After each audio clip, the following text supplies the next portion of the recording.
Video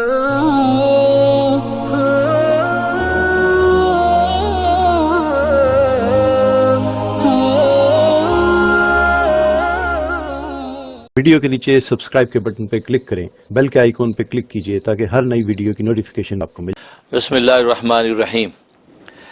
عزیز طلبہ اور طالبات اور دنیا بھر کے ناظرین و حاضرین، انشاءاللہ اب ہمارا تیسرا سبق جو ہے شروع ہو رہا ہے تعلیم الاسلام کا۔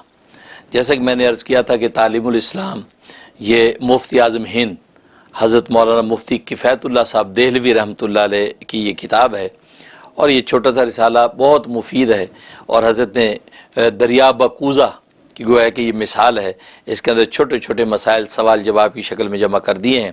اس لیے پہلی سیڑھی کے طور پہ میں آپ حضرات کو یہ رسالہ پورا کرواؤں گا، اس کے بعد پھر انشاءاللہ بہشتی زیور کے بڑے مسائل شروع ہوں گے۔ سوال ہے، مسلمان خدا تعالیٰ کی بندگی کیسے کرتے ہیں؟ یہاں تک ہم پہنچے تھے۔ مسلمان خدا تعالیٰ کی بندگی کیسے کرتے ہیں؟ جواب، نماز پڑھتے ہیں، روزہ رکھتے ہیں، مال کی زکوٰۃ دیتے ہیں، حج ادا کرتے ہیں۔ اب اگر کوئی سوال کرتے کہ بھی آپ لوگ عبادت کیسے کرتے ہیں، تو آپ اس کا جواب دے سکتے بھی نماز پڑھتے ہیں، روزہ رکھتے ہیں، حج مال کی زکوٰۃ اور حج کرتے ہیں۔ تو گویا کہ یہ گویا کہ ایک مختصر انداز میں آپ اس کا جواب یاد رکھ سکتے ہیں۔ نماز کسے کہتے ہیں؟ جواب، نماز خدا تعالیٰ کی عبادت اور بندگی کرنے کا ایک خاص طریقہ ہے جو خدا تعالیٰ نے قرآن مجید میں اور حضرت رسول مقبول صلی اللہ علیہ وسلم نے حدیثوں میں مسلمانوں کو سکھایا ہے۔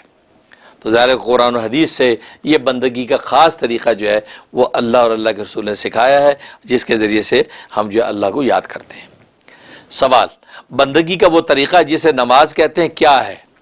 جواب، گھر میں یا مسجد میں خدا تعالیٰ کے سامنے ہاتھ باندھ کر کھڑے ہوتے ہیں اور قرآن شریف پڑھتے ہیں، خدا تعالیٰ کی تعریفیں بیان کرتے ہیں، اس کی بزرگی اور تعظیم کرتے ہیں، اس کے سامنے جھک جاتے ہیں، زمین پر سر رکھ کر اس کی بڑائی اور اپنی عاجزی اور ذلت ظاہر کرتے ہیں۔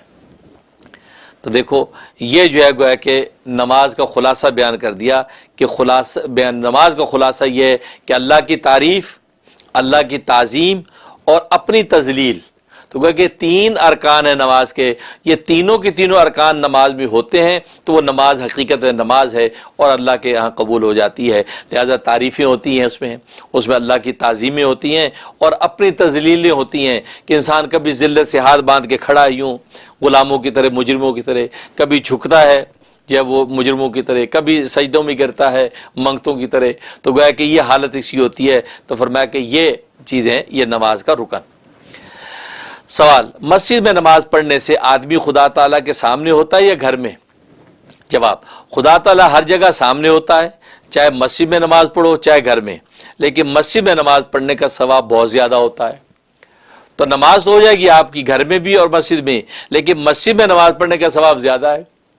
اب یہ ایسا ہی ہے آج کی دنیا میں، آپ گھر میں بیٹھ کے کام کریں تو میں پر آور کم ملتا ہے، اور لیکن آفس میں جا کے فزیکلی وہاں بیٹھ کے کام کریں پر آور آپ کا بڑھ جاتا ہے۔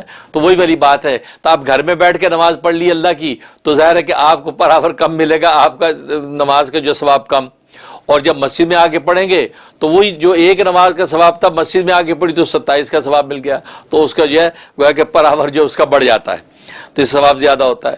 سوال، نماز پڑھنے سے پہلے ہاتھ منہ اور پاؤں دھوتے ہیں، اسے کیا کہتے ہیں؟ جواب، اس کو وضو کہتے ہیں، بغیر وضو کیے نماز نہیں ہوتی۔ تو نماز جو ہے کی جو کنجی جو ہے وہ وضو ہے، اسے حدیث میں آتا ہے وضو جو ہے وہ نماز کی کنجی ہے، اور جیسے کنجی کے بغیر تالا کھلتا نہیں ہے ایسے وضو کے بغیر نماز ہوتی نہیں ہے، لہٰذا اس لیے وہ طہارت جو ہے سب سے پہلے۔ سوال، نماز میں کس طرح منہ کر کے کھڑا ہونا چاہیے؟ جواب، پچھم کی طرف، یعنی جس طرف شام کو سورج جا کر چھپ جاتا ہے، پچھم کی طرف منہ کرنے کا کیوں حکم دیا گیا؟ جواب، مکہ معظمہ میں خدا تعالیٰ کے ایک گھر ہے جسے کعبہ کہتے ہیں، اس کی طرف نماز میں منہ کرنا ضروری ہے، وہ ہمارے شہروں سے پچھم کی طرف ہے، یعنی حضرت فرمارے ہندوستان سے جو ہے وہ پچھم کی طرف ہے وہ گھر، یا امریکہ سے ہو سکتا ہے نارتھ ایسٹ ہو، یعنی ویسٹ نہیں، وہاں سے تو ویسٹ ہے، یا امریکہ سے ویسٹ نہیں، یہاں سے نارتھ ایسٹ ہے، ٹھیک ہے نا. تو اس لیے پچھم کی طرف منہ کر کے نماز پڑھتے ہیں.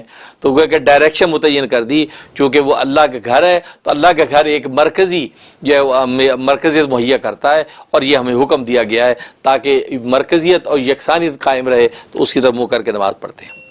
سوال، جس طرح منہ کر کے نماز پڑھتے ہیں اسے کیا کہتے ہیں؟ جواب، اسے قبلہ کہتے ہیں. قبلہ کہتے ہیں جس طرح منہ کر کے نماز پڑھتے ہیں کعبۃ اللہ، تو اس کو قبلہ کہا جاتا ہے. سوال، دن رات میں نماز کتنی مرتبہ پڑھی جاتی ہے؟ جواب، رات دن میں 5 نمازیں فرض ہیں. رات دن میں 5 نمازیں پڑھی جاتی ہیں. فجر ہے، ظہر ہے، عصر ہے، مغرب ہے، عشاء ہے، تو لہذا وہ 5 نمازیں مکمل کرتے ہیں. سوال، 5 نمازوں کے نام کیا ہیں؟ جواب، پہلی نماز فجر جو صبح کے وقت سورج نکلنے سے پہلے پڑھی جاتی ہے. دوسری نماز ظہر جو دوپہر کو سورج ڈھلنے کے بعد پڑھی جاتی ہے. تیسری نماز عصر جو سورج چھپنے سے 2-1.5 گھنٹے پہلے پڑھی جاتی ہے. اور چوتھی نماز مغرب جو شام کو سورج چھپنے کے بعد پڑھی جاتی ہے. اور 5ویں نماز عشاء جو 1.5-2 گھنٹے رات آنے پر پڑھی جاتی ہے. اب سب کے اوقات بتا دیے اور 5 نمازوں کے نام آ گئے، تو لہٰذا ابھی آپ کو یاد رہے گا تو آپ کو پتہ ہوگا کہ کون سی نماز کس وقت پڑھی جاتی ہے. سوال، اذان کسے کہتے ہیں؟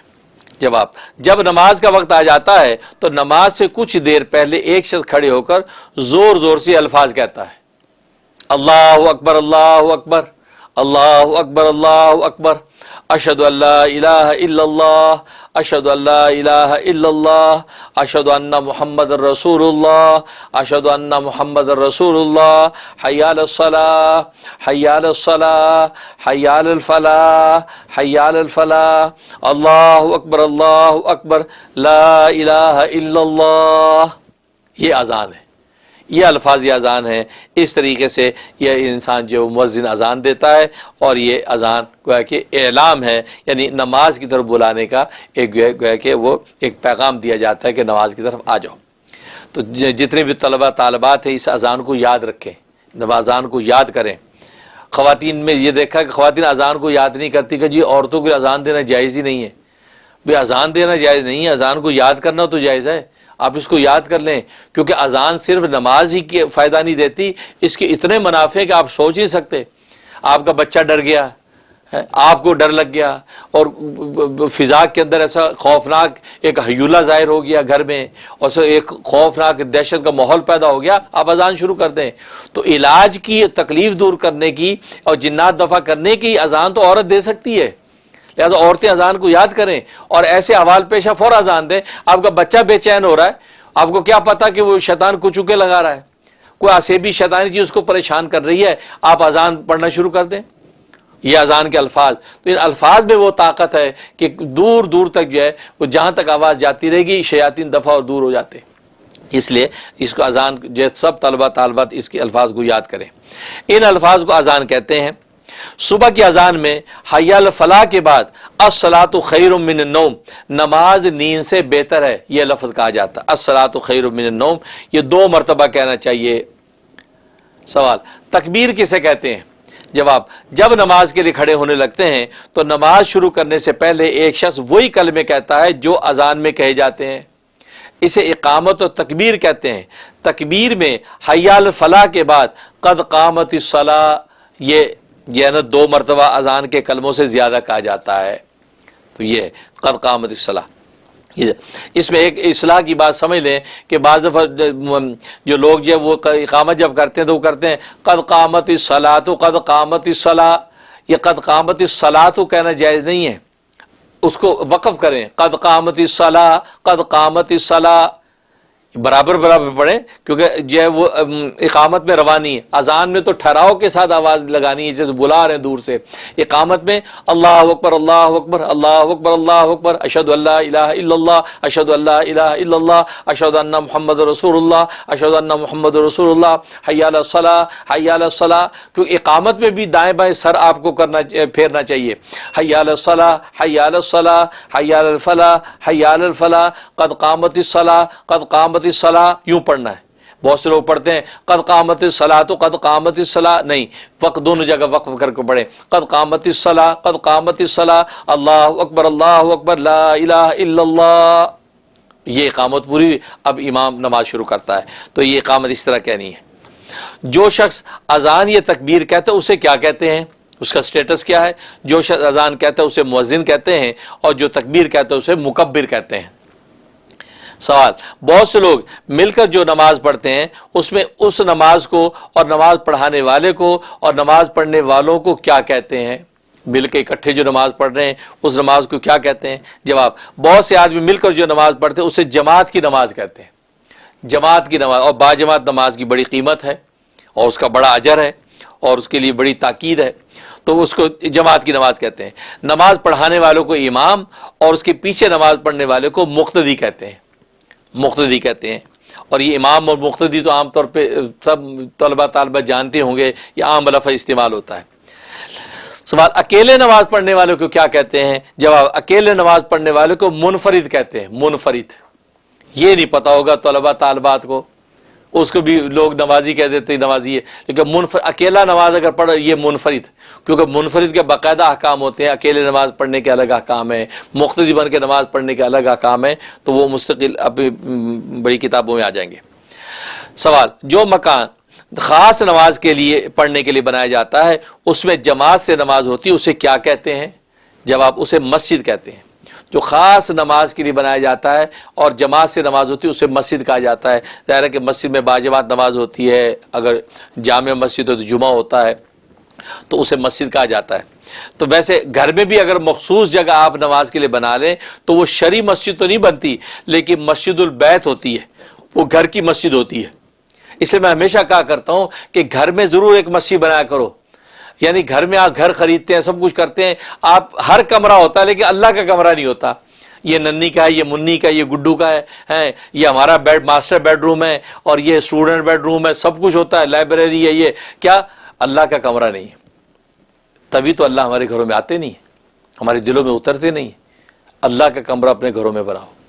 بڑے بڑے بنگلے کوٹھیاں میں نے دیکھے بنائے لوگوں نے، لیکن اللہ کا کمرہ نہیں بنایا۔ یہ جی یہ مہمانوں کا کمرہ، یہ گڈو کا کمرہ، یہ منع کا کمرہ، یہ چنو کا کمرہ، یہ ننی کا کمرہ، یہ ہمارے دادا گرینڈ پیرنٹ کا کمرہ، یہ ہمارا کمرہ، یہ 12 کمرے، لیکن اللہ کا کمرہ کہیں نہیں ملتا۔ اللہ کا کمرہ بناؤ۔ جس دن آپ نے اپنے گھروں میں اللہ کا ایک کمرہ بنایا اس کو مسجد کی طرح اس کا ساری سیٹنگ کی، وہاں تسبیحیں ٹنگی ہوئی ہیں، قرآن کی الماریاں پڑی ہیں اور صفیں بچھی ہوئی ہیں اور مصلے لگے ہوئے ہیں، جب بھی کسی بچے کا دل کرے نماز پڑھو وہاں نماز پڑھو۔ اول تو گھروں میں نماز جماعت کا اہتمام کرو، نہیں تو کم سے کم جب نماز پڑھے وضو کر کے وہاں جا کے نماز پڑھیں۔ جب دل گھبرائے تو جو اللہ کے کمرے میں جا کے اللہ کو پکارتی ہوں، تو اللہ کے کمرے میں آ جاؤ، وہاں بیٹھ کے خدا کو پکارو، اس کے سامنے سجدے میں گرو، اس کی تلاوت کرو، اس کی تسبیحات کرو، کوئی بالکل ایک پورا اللہ کا کمرہ سامنے ایسے محراب کی شکل کی ایک بنا لو، ایک تختی سی لگا دو، ڈائریکشن کی بلی کے پتہ چل جائے، تو بچوں کو بھی یہ ہو کہ بھی نماز پڑھنی چلو وہاں جاؤ۔ آج کیا ہوتا ہے، وہ بیڈوں کے پاس ہی کھڑے ہو نمازیں پڑھ رہے ہیں، تو اللہ کا جب کوئی کمرہ ہی نہیں ہے تو بتاؤ، گیسٹ کا کمرہ تو گیسٹ آتا ہے، دادا کا کمرہ دادا آتا، نانی کا کمرہ رکھا نانی کا آتی ہے، اللہ کا کمرہ ہی نہیں ہے تو اللہ کیوں آئے گا؟ اس لیے بھائی یہ جو اللہ کا خاص طریقے سے جو آنا ہے یہ اسی وقت آنا ہوگا جب جو ہے آپ اللہ کا کمرہ بنائیں گے۔ تو اللہ کا کمرہ بنانے کی کوشش کیا کرو، اگر نہیں ہے گنجائش کم از کم ایک حصہ ایسا ایک جگہ ایسی بنا لو، وہاں صفے ڈال دو 2-4 مصلے کہ بس یہ خاص جو ہے وہاں پر ایک فینس لگا دو کہ بھئی یہ خاص جو ہے یہ اللہ کو پکارنے کے لیے جگہ بنا رکھی، اس کو مسجد البیت کہتے ہیں۔ صحابہ کرام رضوان اللہ علیہم اجمعین کو عام طور پہ وہاں عادت تھی کی تو وہ گھر میں مسجد بنایا کرتے تھے، مسجد بیت، اس کا اہتمام کرتے تھے۔ تو اس کا اہتمام کرو کہ اپنے گھروں میں اللہ کا کمرہ بناؤ، پھر دیکھو اللہ کیسے آتے ہیں۔ اس کے بعد سوال کیا مسجد میں جا کر کیا کرنا چاہیے؟ جواب مسجد میں نماز پڑھے، قرآن شریف پڑھے یا اور کوئی وظیفہ پڑھے یا ادب سے خاموش بیٹھا رہے۔ مسجد میں کھیلنا کودنا شور مچانا دنیا کی باتیں کرنا بری بات ہے۔ یہ مسجد کیوں؟ مسجد خالص اللہ کی عبادت اطاعت کے لیے، بس وہاں بیٹھ کے خدا کو یاد کرے اور خدا کے ساتھ جو ہے وہ راز و نیاز کی باتیں کرے، بس وہ مسجد کی شان ہے۔ سوال نماز پڑھنے سے کیا فائدہ ہوتا ہے؟ جواب نماز پڑھنے میں بہت سے فائدے ہیں، تھوڑے سے ہم تم کو بتاتے ہیں۔ نمبر 1، نمازی آدمی کا بدن اور کپڑے پاک صاف اور ستھرے رہتے ہیں۔ یہ ظاہر نماز کی بنیادی شرط جو ہے وہ طہارت ہے، تو آدمی بدن کپڑے پاک رکھتا ہے، وہ جگہ کو پاک رکھتا ہے۔ نمبر 2، نمازی آدمی سے خدا راضی اور خوش ہو جاتا ہے، اور یہ سب سے بڑی چیز ہے کہ اللہ راضی ہو جائے، یہ تو ساری محنت ہے۔ نمبر 3، حضرت محمد مصطفیٰ صلی اللہ علیہ وسلم نمازی سے راضی اور خوش ہو جاتے ہیں۔ جب رسول اللہ ہم سے خوش ہو گئے تو ظاہر ہے کہ سبحان اللہ، اور کیا رب محبوب آپ سے راضی ہو گیا تو انشاءاللہ اللہ کے ہاں بھی ہمارے لیے شفاعت۔ نمبر 4، نمازی آدمی خدا تعالیٰ کے نزدیک نیک ہوتا ہے، اللہ ان کو نیکوں میں شمار کرتا ہے، یہ نمازی۔ نمبر 5، نمازی آدمی کے نیک لوگ دنیا میں بھی عزت کرتے ہیں، اچھے لوگ ان کا اچھا ذکر کرتے ہیں، اور اچھے لوگ ہی آپ کی عزت کریں، اچھے لوگ آپ کا اچھا ذکر کریں، بس برے لوگوں سے آپ کو توقع نہ رکھیں۔ نمبر 6، نمازی آدمی بہت سے گناہوں سے بچ جاتا ہے، ظاہر ہے کہ کم از کم نماز پڑھنے کے ٹائم تو گناہ سے بچا ہوا ہے، مسجد میں آنے کی مدت تک تو نماز سے بچا ہوا ہے، اس سے بڑا اور بینیفٹ کیا ہے۔ نمبر 7، نمازی آدمی کو مرنے کے بعد خدا تعالیٰ آرام اور سکھ سے رکھتا ہے، کہ مرنا تو ہے، تو مرنے کے بعد جو ہے یہ دنیا کے مادی سامان کام نہیں آتے، عبادتوں کے روحانی سامان کام آتے ہیں، تو وہاں پر آرام اور سکھ کی جو ہے وہ زندگی ملے گی۔ سوال، نماز میں جو کچھ پڑھا جاتا ہے اس کے نام اور عبارتیں کیا کیا ہیں؟ جواب، نماز میں جو عبارتیں پڑھی جاتی ہیں ان سب کے نام اور الفاظ یہ ہیں: تکبیر، جب شروع کرتے ہیں اللہ اکبر، اس کو کہتے ہیں تکبیر، اللہ سب سے بڑا ہے۔ اس کے بعد ہاتھ باندھ لیے، پھر ثنا، سبحانک اللہم و بحمدک و تبارک اسمک و تعالی جدک و لا الہ غیرک، یہ ثنا آپ نے پڑھی۔ اے اللہ، ہم تیری پاکی کا اقرار کرتے ہیں اور تیری تعریف بیان کرتے ہیں، اور تیرا نام بہت برکت والا ہے اور تیری بزرگی برتر ہے، تیرے سوا کوئی مستحق عبادت نہیں ہے۔ دیکھو، ہاتھ باندھتے ہی آپ نے یہ اقرار کیا، اللہ اکبر، اللہ تبارک و تعالیٰ کے یہاں کیا آپ کا مرتبہ مقام بن گیا۔ اس کے بعد تعوذ، تعوذ کہتے ہیں اعوذ باللہ من الشیطان الرجیم پڑھنے کو، تو میں اللہ کی پناہ لیتا ہوں شیطان مردود سے، کیونکہ شیطان مردود سے سب سے پہلے آپ نے پناہ لی، کیونکہ یہی ہے جو نفس و شیطان جو ہے انسان کو گمراہ کر کے اللہ تبارک و تعالیٰ کی عبادت نہیں کرنے دیتا، تو سب سے پہلے آپ جو ہے اللہ کی پناہ میں آتے ہیں۔ اس کے بعد تسمیہ، بسم اللہ پڑھنے کو تسمیہ کہتے ہیں، بسم اللہ الرحمن الرحیم پڑھی، اللہ کے نام سے شروع کرتا ہوں جو بڑا مہربان نہایت رحم والا ہے۔ اس کے بعد آپ نے سورہ فاتحہ پڑھی، الحمدللہ رب العالمین الرحمن الرحیم مالک یوم الدین ایاک نعبد و ایاک نستعین اہدنا الصراط المستقیم صراط الذین انعمت علیہم غیر المغضوب علیہم ولا الضالین۔ یہ آپ نے سورہ فاتحہ پڑھی، آمین۔ ہر قسم کی سب تعریفیں اللہ کے لائق ہیں، جو تمام جہانوں کا پالنے والا ہے، بڑا مہربان نہایت رحم والا ہے، روز جزا کا مالک ہے۔ اے اللہ، ہم تیری عبادت کرتے ہیں اور تجھ ہی سے مدد مانگتے ہیں، ہم کو سیدھے راستے پر چلا، ان لوگوں کے راستے پر جن پر تو نے انعام فرمایا، نہ ان کے راستے پر جن پر تیرا غضب نازل ہوا، اور نہ گمراہوں کے راستے پر۔ یہ سورہ فاتحہ آپ نے پڑھی ہے، اور سورہ فاتحہ جیسی صورت نہیں ہے۔ اسے نبی علیہ الصلوۃ والسلام ارشاد فرماتے ہیں، سورہ فاتحہ جیسی سورت جو ہے وہ پہلی کتابوں میں بھی نہیں ہے، یعنی پہلی آسمانی کتابوں، بلکہ خود قرآن کریم میں بھی اس سورہ جیسی کوئی سورت نہیں۔ تبھی تو اللہ تبارک و تعالیٰ نے نماز کی ہر رکعت میں اس کو رکھا ہے، یہ معمولی سورت نہیں ہے۔ اسی ایک سورت کو ہی آپ اپنی حفظ جان بنا لیں تو آپ کی زندگی کے سارے مسائل حل ہو جائیں، سارے عقدے حل اس سورت سے ہو جاتے ہیں، اتنی زبردست سورت ہے۔ اس کے بعد حضرت مفتی صاحب نے سورہ کوثر لکھی ہے، مطلب چند صورتیں چھوٹی چھوٹی لکھی ہیں، تو کم سے کم یہ چھوٹی چھوٹی صورتیں آپ سب یاد کر لیں۔ بسم اللہ الرحمن الرحیم، انا اعطیناک الکوثر فصل لربک وانحر ان شانئک هو الابتر۔ اللہ کے نام سے شروع کرتا ہوں جو بڑا مہربان نہایت رحم والا ہے۔ اے نبی، ہم نے آپ کو کوثر عطا کی ہے، پس آپ اپنے رب کے لیے نماز پڑھیے اور قربانی کیجئے، بے شک آپ کا دشمن ہی بے نام و نشان ہو جانے والا ہے۔ یہ سورہ کوثر ہے، تو دیکھو اس میں فصل لربک کا نبی کو حکم ہو رہا ہے کہ اے پیغمبر آپ نماز پڑھیے۔ تو اس کے بعد سورہ اخلاص، بسم اللہ الرحمن الرحیم، قل هو اللہ احد اللہ الصمد لم یلد ولم یولد ولم یکن لہ کفوا احد۔ اے نبی کہہ دو کہ وہ یعنی اللہ یگانہ ہے، اللہ بے نیاز ہے، اس سے کوئی پیدا نہیں ہوا اور نہ وہ کسی سے پیدا ہوا ہے، اور کوئی اس کا ہمسر نہیں۔ تو گویا کہ خالص توحید اس کے اندر ذکر کی ہے، اس میں توحید کے علاوہ اور کوئی چیز شامل نہیں ہے۔ اور آپ جانتے ہیں تبھی اس کو یہ قل هو اللہ پڑھنا جو ہے یہ تہائی قرآن کے برابر ہے۔